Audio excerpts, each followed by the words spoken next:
Syed Abbas Araghchi একেবারে স্পষ্ট জানিয়ে দিয়েছেন যে তারা কোনো এই হামলার জন্য আমেরিকাকে উল্টে পস্তাতে হবে, হুঁশিয়ারি দিয়েছে ইরানের মন্ত্রী। অতন তার মানে ইরান একেবারে বুঝিয়ে দিয়েছে তারা মোটেই দমবার পাত্র নয়। আমেরিকা যেভাবে হামলা চালাবে পাল্টা হামলা তারা চালাবে, একদম চোখ রাঙানি ইরান একেবারে সরাসরি তারা জানিয়ে দিল। দেখো, দুটো জিনিস। এক হচ্ছে যে গতকাল ইরানের যে যুদ্ধজাহাজটা ধ্বংস করা হয়েছে, যেটা আমেরিকার সাবমেরিন থেকে টর্পেডো ছুড়ে ধ্বংস করা হয়েছে, সেই যুদ্ধজাহাজটা ভারতের যৌথ মহড়ায় অংশ নেওয়ার পর ইরানে ফিরে যাচ্ছিল। কিন্তু আজকে শ্রীলঙ্কার উপকূলের কাছাকাছি ইরানের যে যুদ্ধজাহাজটি দেখা গেছে, সেটা তার মানে হচ্ছে যে ওই কালকের ঘটনার পরিপ্রেক্ষিতে ওই যুদ্ধজাহাজটাকে ইরান থেকে পাঠানো হয়েছে। অর্থাৎ ইরান যে খুব সহজে ছেড়ে দেবে না, সেটা তারা এই একটা যুদ্ধজাহাজ ধ্বংস হওয়ার পর পাল্টা যুদ্ধজাহাজ পাঠিয়ে এটা পরিষ্কার বুঝিয়ে দিচ্ছে। তো এটা তো গেল একটা দিক।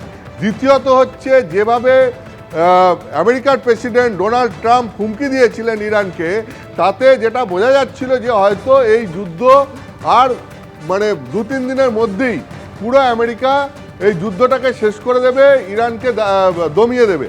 কিন্তু তারপরে যেভাবে ইরানের পাশে এসে চীন দাঁড়িয়েছে, রাশিয়াও সাপোর্ট দিচ্ছে, তাতে ইরানও যেরকম একদম অনড় মনোভাবে রয়েছে যে তারাও সহজে ছাড়বে না, তাতে একটা জিনিস বোঝা যাচ্ছে যুদ্ধটা ক্রমশ বড় আকার নিচ্ছে।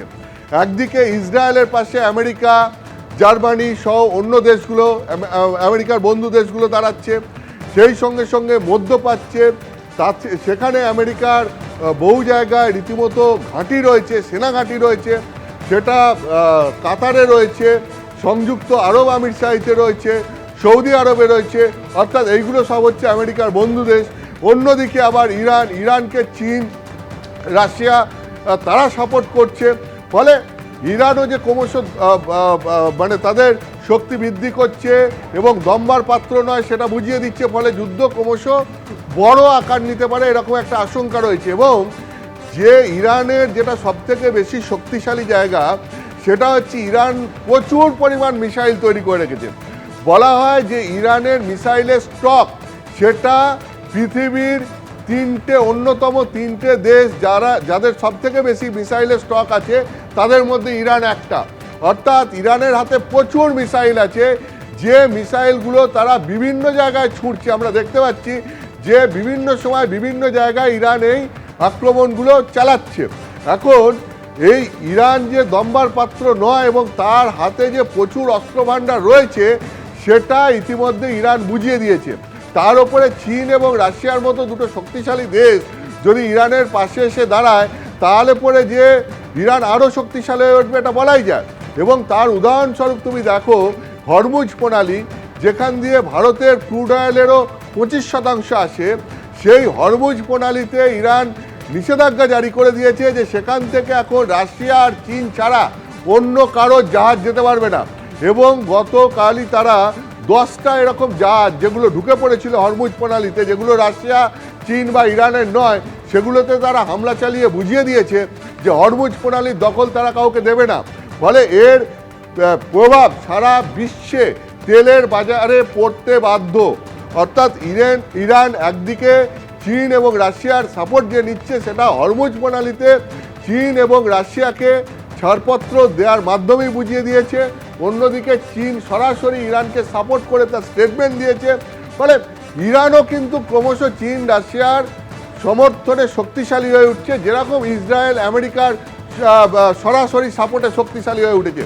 ফলে পরিস্থিতি একটা এমন জায়গায় যাচ্ছে যে বিশ্বের শক্তিশালী দেশগুলো কেউ ইরানের পাশে, কেউ ইসরায়েলের পাশে এসে দাঁড়াচ্ছে। ফলে যুদ্ধ আরও বড় আকার নিতে পারে এরকম একটা আশঙ্কা রয়েছে। কিন্তু তার থেকেও সবথেকে বড় আশঙ্কার সেটা হচ্ছে যুদ্ধের প্রভাব একদম ভারতের দোরগোড়ায় চলে এসছে গত দুদিনে। এবং একই সঙ্গে এছাড়াও তেলের বাজারে প্রভাব পড়ার আশঙ্কা রয়েছে। বহু ভারতীয় তারা মধ্যপ্রাচ্যের বিভিন্ন দেশে আটকে রয়েছেন। এছাড়াও মধ্যপ্রাচ্যের এই কাতার বা দুবাই হয়ে যে সমস্ত বিমানগুলো যায়, সেই বিমানগুলোকে ইউরোপ আমেরিকা এখন ঘুরপথে যেতে হচ্ছে, তারও একটা প্রভাব পড়ছে। সব মিলিয়ে এই যুদ্ধের যে প্রভাব, সেটা ভারতের ওপর বিভিন্নভাবে এসে পড়ছে। আর তার মধ্যে নতুন সংযোজন হচ্ছে গত দুদিনে ভারতের উপকূলে সরাসরি ভারতের উপকূলে বলবো না, উপকূল থেকে 1500 কিলোমিটারের মধ্যে সরাসরি যুদ্ধ শুরু হয়ে যাওয়া। একদমই অতনু, অর্থাৎ ভারতের পক্ষে যথেষ্টই আশঙ্কার, যথেষ্টই উদ্বেগের। ধন্যবাদ তোমায়।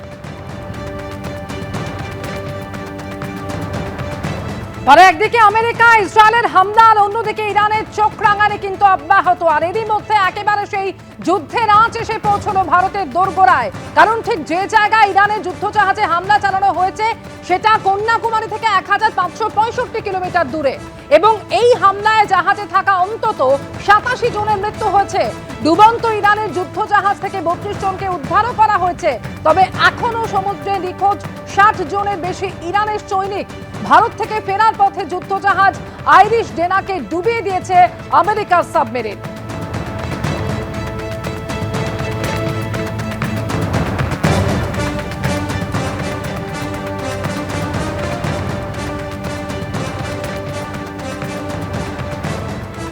দোহাতে নতুন করে বিস্ফোরণের খবর পাওয়া যাচ্ছে।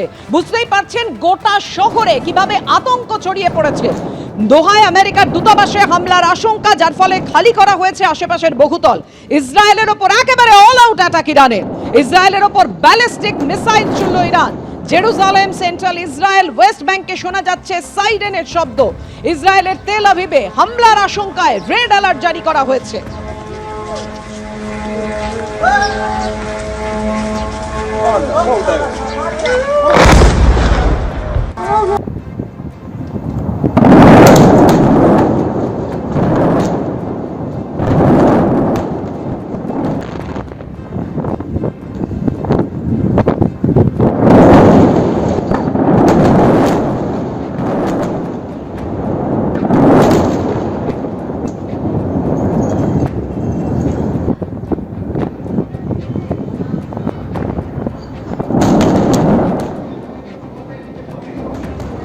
ইসরায়েলের ওপর অল আউট অ্যাটাক ইরানের।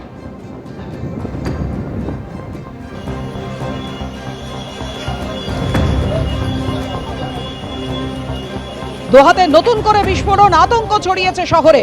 দোহায় আমেরিকার দূতাবাসে হামলার আশঙ্কায় খালি করা হয়েছে আশেপাশের বহুতল। অশান্ত মধ্যপ্রাচ্য, আপনারা বুঝতেই পারছেন যুদ্ধের আজ 6ষ্ঠ দিনে আরো কতটা উত্তপ্ত হয়ে উঠেছে গোটা পরিস্থিতি। ইরানে এখনো পর্যন্ত 1405 জনের মৃত্যু হয়েছে। الله اكبر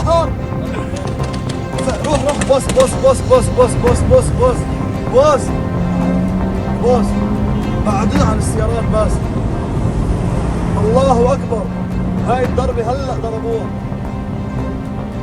هلا هلا هلا দুই পক্ষই একে অপরকে বোমা বর্ষণ করছে।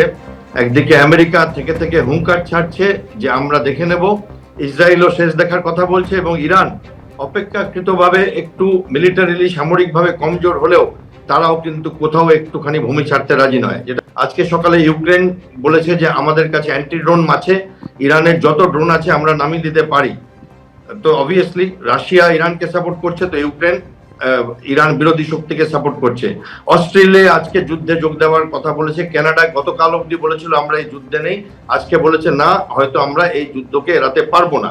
না চাইতেও জড়িয়ে গেছে শ্রীলঙ্কা, কিছুটা না চাইতেও একটুখানি ভারতের ওপরও আঁচ এসছে। আপনারা জানেন গতকাল সাবমেরিন টর্পেডোর, ইউএস সাবমেরিন আর ইরানিয়ান জাহাজের টর্পেডো আঘাতের পরে। এছাড়া ইরান হুমকি দিয়েছে যে আমরা পৃথিবীতে যেখানে যেখানে ইসরায়েলের এমবাসি আছে আঘাত করব। সেটা ভারতের জন্য চিন্তার ব্যাপার, কারণ ভারতের দূতাবাস আছে দিল্লিতে, আছে কনসুলেট আছে মুম্বাইতে, বেঙ্গালুরুতে। তো এইগুলো দেখতে হবে যে ইরান আর কি কি করে। স্টেট অফ হরমুজে একদিকে যেমন ইরান বলছে যে আমরা কাউকে যেতে দেবো না চায়নার জাহাজ ছাড়া, সেইখানে আবার দেখা যাচ্ছে যে ইউএস বলছে আমরা 48 ঘন্টা এমন আঘাত করব ইরানকে যে তারা সব ভুলে যাবে, এবং স্টেট অফ হরমুজ দিয়ে আমরা গ্যারান্টি দিচ্ছি। এবিপি আনন্দ এগিয়ে থাকে, এগিয়ে রাখে।